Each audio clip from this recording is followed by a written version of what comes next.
കുതിർത്ത പച്ചരി ഉണ്ടെങ്കിൽ 5 മിനിറ്റ് കൊണ്ട് റെഡിയാക്കാൻ പറ്റുന്ന ഒരു അടിപൊളി ബ്രേക്ക്ഫാസ്റ്റാണ് കേട്ടോ ഇന്ന് ഞാൻ തയ്യാറാക്കുന്നത്. ഇത് കുഞ്ഞിയപ്പം എന്ന് പറയും. നല്ല എളുപ്പമാണ് തയ്യാറാക്കാൻ, നല്ല ടേസ്റ്റുമാണ് കേട്ടോ.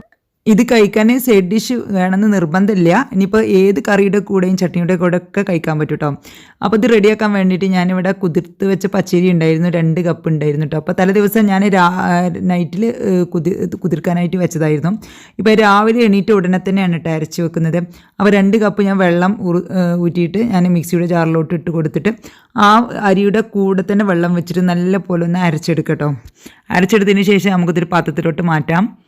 ഇനി ആ മിക്സിയുടെ ജാറിലോട്ട് തന്നെ 3/4 കപ്പ് തേങ്ങ ചിരുവിയതും 1/4 കപ്പ് ചോറ് കിട്ടും. അപ്പോൾ രണ്ടും കൂടി 1 കപ്പ് എടുത്താൽ മതി.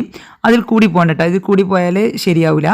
പിന്നെ നമുക്കൊരു 5-6 ചുവന്നുള്ളി തൊലി കളഞ്ഞ് കഴുകിയതിന് ശേഷം അതിട്ട് കൊടുക്കുക. അതുപോലെ തന്നെ 1 ടീസ്പൂൺ വലിയ ജീരകം കൂടി ഇട്ട് കൊടുത്തതിന് ശേഷം നമുക്കിതൊന്ന് നല്ല പോലെ ഒന്ന് ഗ്രൈൻഡ് ചെയ്തെടുക്കാം. അതൊന്ന് മിക്സിയുടെ ജാറിലിട്ടൊന്ന് കറക്കി എടുത്തതിന് ശേഷം നമ്മുടെ ഈ അരച്ച് വെച്ച മാവുണ്ടല്ലോ അത് ഈ മിക്സിയുടെ ജാറിലോട്ട് തന്നെ ഒഴിച്ചിട്ട് ഈ ഒരു മാവിൽ തന്നെ നമുക്ക് ഈ ഒരു തേങ്ങയും ജീരകവും ചുവന്നുള്ളിയൊക്കെ നല്ല പോലെ ഒന്ന് അരച്ചെടുക്കണം.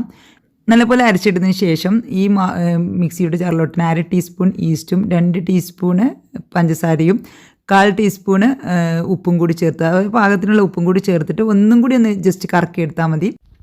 അതിനുശേഷം ബൗളിലോട്ട് ഒഴിച്ചിട്ട് നല്ലപോലെ കൈ വെച്ചിട്ടൊന്ന് മിക്സ് ചെയ്ത് കൊടുക്കട്ടോ.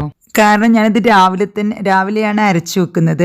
അപ്പോൾ നമ്മൾക്ക് ഒരു 1 മണിക്കൂർ മിനിമം ഒന്ന് റെസ്റ്റ് ചെയ്യാൻ വെക്കണം കേട്ടോ. അപ്പോൾ കൈ വെച്ചൊന്ന് മിക്സ് ചെയ്ത് കഴിയുമ്പോൾ പെട്ടെന്ന് തന്നെ ഇത് പൊങ്ങി വരും കേട്ടോ. നമുക്കിതൊന്ന് അടച്ച് വെച്ചിട്ട് 1 മണിക്കൂർ ഒന്ന് റെസ്റ്റ് ചെയ്യാൻ വെക്കാം.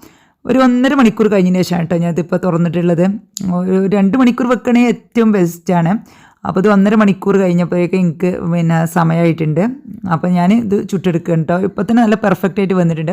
അപ്പോൾ ഞാനിത് പാലപ്പവും വെള്ളപ്പൊക്കെ ചുടുന്ന ചട്ടിയിലാണ് കേട്ടോ ആദ്യം ചുട്ടെടുക്കുന്നത്. അപ്പോൾ ഇത് ചുറ്റിക്കുന്നൊന്നുമില്ല, ഇതിങ്ങനെ ജസ്റ്റ് ഒന്ന് ഒഴിച്ചിട്ട് ഞാനൊന്ന് അടച്ച് വെക്കണം കേട്ടോ. പിന്നെ നമ്മൾ സാധാ ദോശപ്പാൻ ഉണ്ടല്ലോ അതിൽ ഒഴിച്ച് കൊടുക്കുന്നുണ്ട്. അപ്പോൾ പെട്ടെന്ന് വേഗം ആവാനാണ്. ഇതുപോലെ ചെറുതായിട്ട് നമുക്കിത് 3 എണ്ണം ആക്കിയിട്ട് നമുക്ക് ഒഴിച്ചു കൊടുക്കാം കേട്ടോ ദോശപ്പാനിൽ. അങ്ങനെ ആകുമ്പോൾ നമുക്ക് പെട്ടെന്ന് തന്നെ പണി കഴിഞ്ഞു കിട്ടും. പിന്നെ വെള്ളപ്പച്ചട്ടിയിൽ വേണമെങ്കിൽ നമുക്ക് വെള്ളപ്പം പോലെ ചുട്ടെടുക്കാം കേട്ടോ. ചുറ്റിച്ചിട്ടൊക്കെ പൊങ്ങിയിട്ടുള്ള അപ്പം ഉണ്ടല്ലോ, വെള്ളപ്പം പാലപ്പൊക്കെ ചുട്ടുന്ന പോലെ തന്നെ നമുക്ക് ചുട്ടെടുക്കാൻ പറ്റും. നല്ല ടേസ്റ്റാണ്. പക്ഷേ ഇതിങ്ങനെ ചുട്ടെടുക്കുമ്പോൾ വേറെ ടേസ്റ്റ്, നല്ല കട്ടി ഉണ്ടാകുമ്പോൾ അതിൻ്റെ ഉള്ളിലെ കാരൊക്കെ എടുത്തിട്ട് നല്ല ടേസ്റ്റ് ആട്ടോ. അപ്പോൾ ഇത് കണ്ടോ നല്ല പൊങ്ങി വന്നിട്ടുണ്ട്. അപ്പോൾ ഇത് നമുക്കൊന്ന് വേണമെങ്കിൽ ഒന്ന് തിരിച്ചിട്ട് കൊടുക്കാം.